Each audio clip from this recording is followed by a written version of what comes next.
The rain started before dawn, thin and cold, sliding down the windows like a whisper the world didn't want to hear.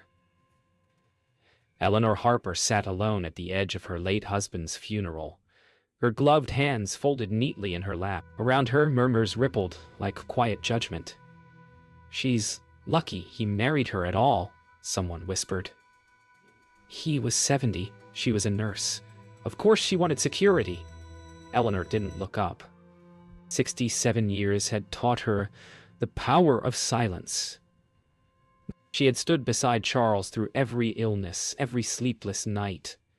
But now, in this chapel filled with his blood and none of hers, she was a ghost at her own husband's farewell. Victoria stood by the casket, chin lifted like a queen without mercy. Graham adjusted his cufflinks, already calculating.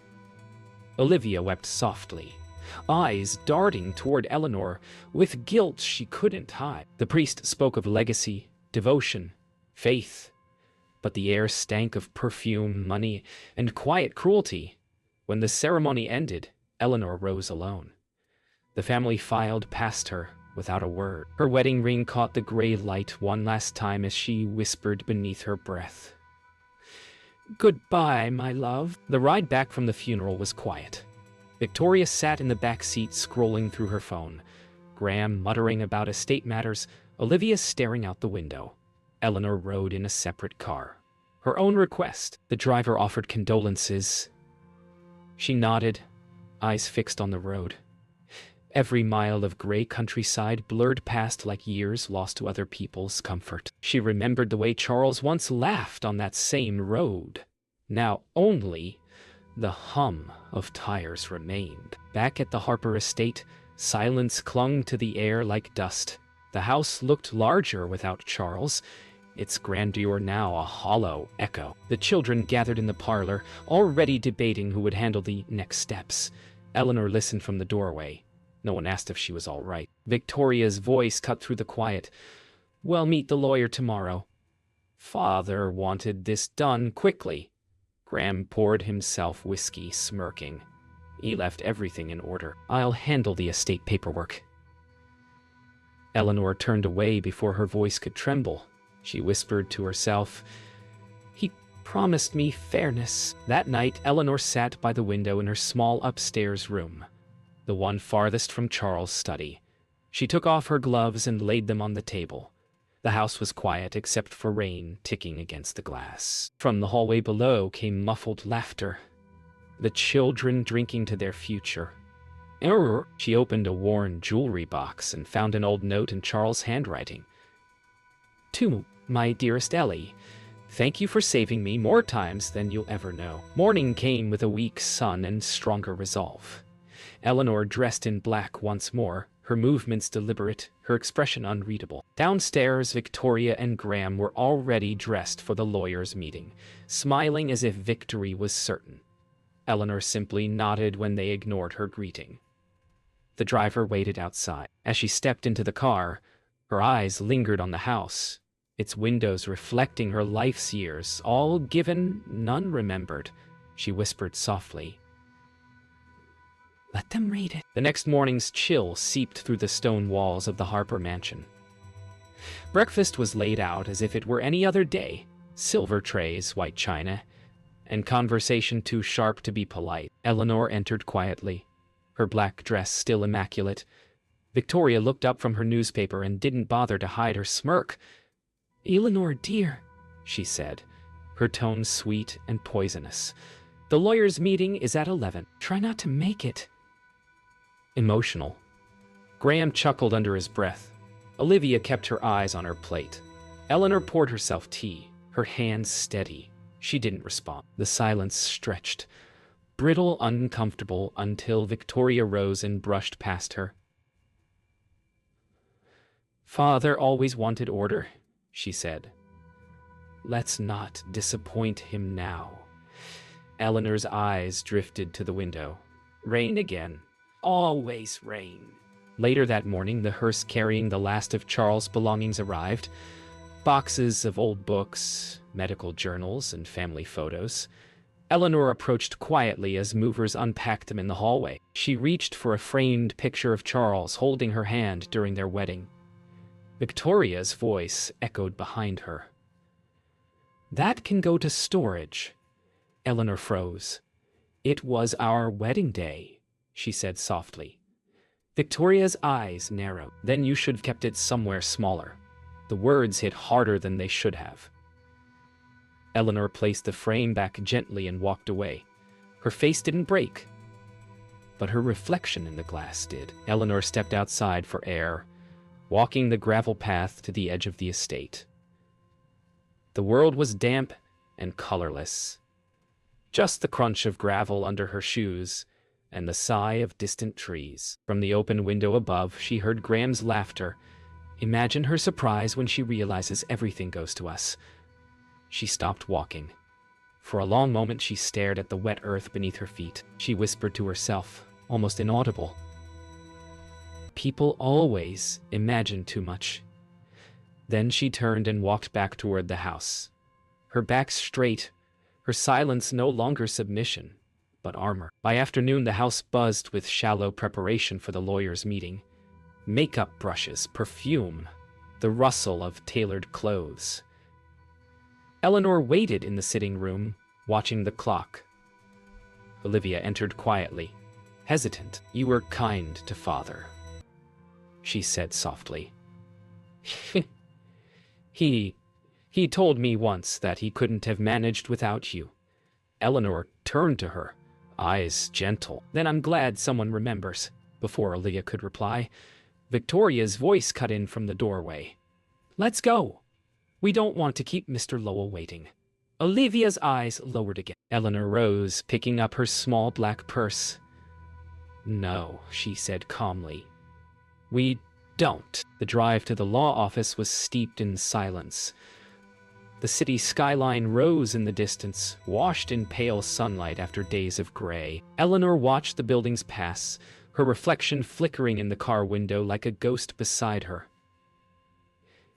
In the front seat, Victoria checked her watch. "Father would hated traffic," she muttered. Eleanor almost smiled. "He hated many things," she said softly. "But he loved order." Victoria frowned, not catching the undertone. Eleanor turned her gaze forward. Somewhere deep inside, a quiet certainty began to stir, that by the end of the day, their order would break. The law office smelled of polished wood and quiet power. Sunlight poured through tall windows, cutting golden lines across the mahogany table. Mr. Lowell stood ready, glasses low on his nose, the folder before him, thick and sealed. Victoria sat upright, her diamond bracelet glinting each time she shifted. Graham lounged in his chair, all swagger and smirk. Olivia fidgeted beside him. Eleanor took the far seat, hands folded neatly in her lap. Mr. Lowell cleared his throat. "Before I begin, I must remind everyone that Charles Harper personally revised this will 6 months before his passing." A ripple of unease moved through the room. Graham chuckled. "We know, Mr. Lowell. Let's get to the part where the empire stays in the family." Mr. Lowell met Eleanor's eyes before he spoke again. "Indeed, Mr. Harper, it does. Just not in the way you expect." The air thinned. Silence filled the space. The first words of the will cut through like a blade. "To my beloved wife, Eleanor Harper, who stood by me when no one else did." Victoria's smile faltered. The lawyer's voice carried through the silence like an unbroken thread. "To my children, Victoria, Graham, and Olivia, I leave the reminder that love is not measured by inheritance, but by memory." Victoria laughed once, sharp and humorless. "What is this? Poetry?" Mr. Lowell didn't flinch. "Charles Harper instructed that his assets be transferred into a charitable trust under Mrs. Eleanor Harper's direction." The sound of disbelief was immediate. Graham stood up. "That's ridiculous. He'd never..." "But Mr. Oh..." Lowell raised a hand. "He signed it personally, 6 months ago. In this very office." Eleanor sat still. Her pulse raced. but her face remained a portrait of grace. "Everything goes to her," Graham hissed. "Not to her," Mr. Lowell corrected. "Through her. She is the trustee, the sole executor of all charitable distributions." Victoria's face paled, anger and disbelief fighting for dominance. He must have been confused, senile. Eleanor looked at her calmly. "He was many things, Victoria, but confused wasn't one of them." A long silence followed, heavy, final. Even the ticking clock seemed to stop. Mr. Lowell continued, his voice softer now. "Mr. Harper left several personal letters to be delivered after this meeting, each addressed by hand. He lifted 3 envelopes, placing them before the children. He wished you to read them privately." The siblings stared at the envelopes as though they might burn. Eleanor's eyes dropped to the table. She remembered Charles' trembling hands 6 months ago, the way he'd whispered, "I'm making it right." Victoria broke the silence. "I don't want his letters," Olivia whispered. "I do." Eleanor finally stood, her voice quiet but firm. "Then read them well. They cost him more than you'll ever know." When the meeting ended, the family filed out in silence. Outside, the city hummed, unaware that a lifetime of entitlement had just collapsed behind closed doors. Eleanor lingered for a moment longer. Mr. Lowell approached her. "He truly wanted you to have peace, Mrs. Harper." She smiled faintly. "Peace is a strange inheritance, Mr. Lowell, but it's the one I'll keep." She stepped into the sunlight, the noise of traffic and wind mingling around her. For the first time in years, the world felt wide again. That night, Eleanor sat in her cottage, the city's lights flickering beyond the garden. The lawyer's words still echoed. "He wanted you to have peace." She opened a small wooden box she had hidden for years. Inside were letters, Charles' handwriting trembling and familiar. The first began, "Forgive me, Ellie. For all the years I let them make you small." Her eyes blurred. Memories unfolded. Charles in a hospital bed, his hand cold in hers, whispering apologies between breaths. "They'll understand someday," he had said. But he was wrong. They never did. Until today. Eleanor placed the letter beside her candle and let its flame flicker against the ink. She whispered, "You made it right, Charles." Finally, flashback, 7 years earlier. Charles sat in his study, coughing between words, while Eleanor set tea beside him. He waved off her concern. "Doctors, papers, lawyers. I can handle it," he said, but his voice cracked. "You can't handle it alone," she replied softly. "You never had to." He looked up then, eyes tired, grateful. "You're the only one who stayed." The moment hung heavy. That was when she realized love could exist even after respect had eroded. And that staying wasn't weakness, but mercy. Another flashback. Eleanor in the hospital room, sterile light buzzing above. Charles lay unconscious. The doctors had nearly given up. She read to him from the worn notebook he used to write in, her voice steady. When his eyes opened, tears slipped down his temples. "I was cruel to you," he whispered. "No," she said gently. "You were afraid." He smiled weakly. "Afraid of dying alone. But you're here." That was the night he decided to change everything. She didn't know it then. But the pen on the bedside table would later rewrite their family's fate. Back to the present. The rain outside her cottage had turned gentle. Eleanor lit another candle and opened the next letter. "I saw how they treated you, Ellie. How they looked through you. I thought silence was protection, but it was betrayal." Her hands trembled. The words she'd waited for her entire life were written by a hand long gone. She felt neither triumph nor vengeance. Only the heavy warmth of being seen, finally, as she was, mourning again. The first clear dawn in weeks. Eleanor stepped into her garden, the earth wet beneath her slippers. She held Charles's final letter in her hand. "If peace finds you before them," it read. "Don't turn back." She looked up at the horizon, light touching the roofs of the sleeping city. The world had changed. Not through revenge or inheritance, but through quiet truth, finally spoken aloud. Eleanor smiled faintly. "I want Charles," she whispered. "I want." By midday, the Harper mansion no longer echoed with control, but with fury.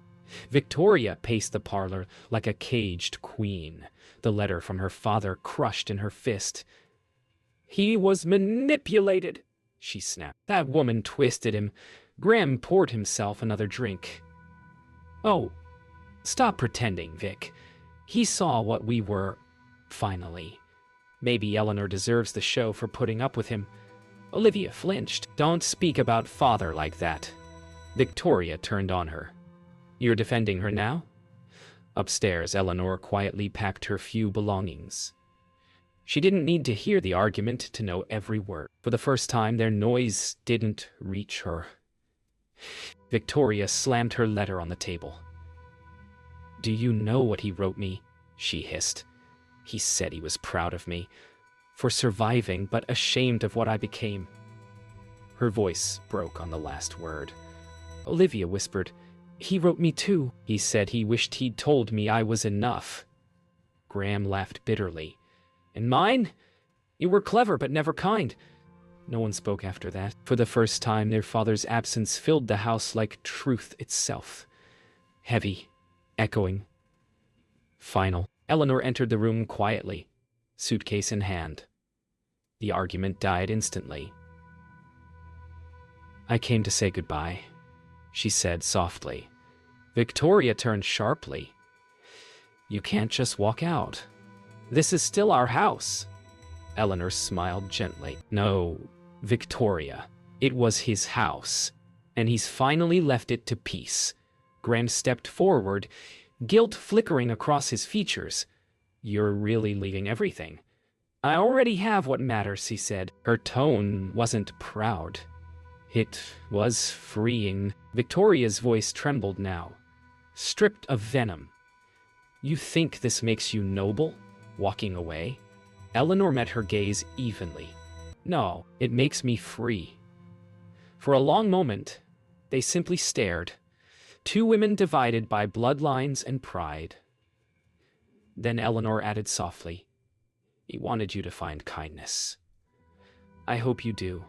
She turned toward the door. Behind her, Victoria's lip quivered, but no apology came. Some truths can't be spoken without breaking. Outside, Eleanor paused on the front steps as rain began to fall again, soft and clean. She looked back once, not at the mansion, but at the faint silhouettes moving behind its windows. A family breaking, but maybe learning. In her hand, she held the last of Charles' letters. It wasn't addressed to her. It was meant for all of them, but she never opened it. Some words, she thought, belonged to silence. She stepped into the rain, the drops gentle against her face. Her heart was no longer heavy, only still. The letters lay untouched for hours. The rain had stopped, leaving the air thick with silence. In the parlor, Olivia sat alone, tracing her father's handwriting with trembling fingers. When she finally opened it, her breath caught. "My dear Olivia," it began, "you spent your life trying to please voices that never deserved you. I failed you by teaching you to fear disappointment instead of finding peace. If kindness survives in this family, it will be through you." Tears blurred the ink. She whispered, "I'm sorry, Father. I should have seen her, seen Eleanor, for what she was." In another room, Graham poured his whiskey but didn't drink it. The letter sat folded on the bar. After a moment, he opened it and read aloud, voice breaking. "Graham, you confused charm with worth and wealth with love. But I never stopped hoping you'd see that legacy means nothing without mercy." He sank into a chair, the glass slipping from his hand and shattering on the floor. For the first time in years, his mask cracked. The arrogance gone, replaced by something human. Victoria's letter remained sealed until night fell. She sat before the cold fireplace, the flame long dead, and finally tore it open. Victoria, it read, you were my mirror. Brilliant, proud, unbending. But I built you into armor instead of a daughter. I let my silence make you cruel. Forgive yourself before it's too late. Her hands trembled. For the first time since the funeral, tears came, raw, unstoppable. She whispered, you should have said that when you were alive. But in the quiet she understood. It was never too late to stop becoming the person he regretted raising. The next morning, a quiet knock sounded on Eleanor's cottage door. She opened it to find Olivia standing there, holding a letter close to her chest. I had to come, Olivia said softly. He wrote about you. He said you saved him, even from himself. Eleanor smiled faintly. He saved himself, Olivia. I just stayed long enough for him to see how. Olivia nodded, tears threatening. I wanted you to know. I'm sorry. Eleanor reached out, touched her hand, and said simply, then you've already changed. Later that day, Eleanor returned to the law office one last time. Mr. Lowell greeted her kindly. There was one final note, he said, handing her a small sealed envelope. He wrote it the same day he signed the new will. She opened it slowly. Only one line filled the page. Ellie, love was never the debt. It was the balance. She closed her eyes.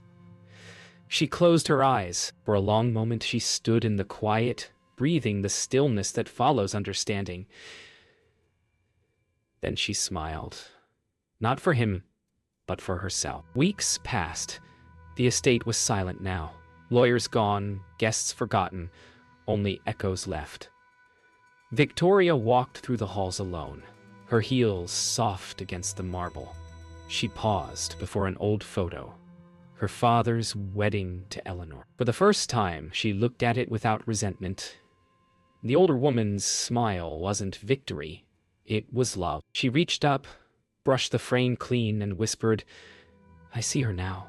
Outside, autumn wind stirred the trees, scattering leaves like tiny pardons. At the cottage, Eleanor tended to her roses. The petals had begun to fade, yet they looked more alive than ever. Olivia visited often now, bringing groceries, laughter, and moments of genuine warmth. One afternoon, as they shared tea, Olivia said, You were never too old to matter, Eleanor. We just took too long to see it. Eleanor smiled gently. It takes time to see clearly through rain. The kettle whistled. They both laughed. Peace, simple and full, had come quietly through the door. Graham never returned to the mansion. Rumor said he'd sold his share and moved to a smaller home by the coast. One morning, a letter arrived for Eleanor, unsigned. But she knew the handwriting. You were right, it read. It was never about the money. I hope the sea teaches me what you tried to. Eleanor folded it carefully and placed it between Charles' letters. Learn well, Graham, she murmured. Outside, waves could almost be heard in the distance, a whisper of redemption carried by wind. That evening, Eleanor walked to the cemetery. She placed fresh lilies beside Charles' headstone and stood for a long time. I kept my promise, she said softly. I didn't let bitterness take root.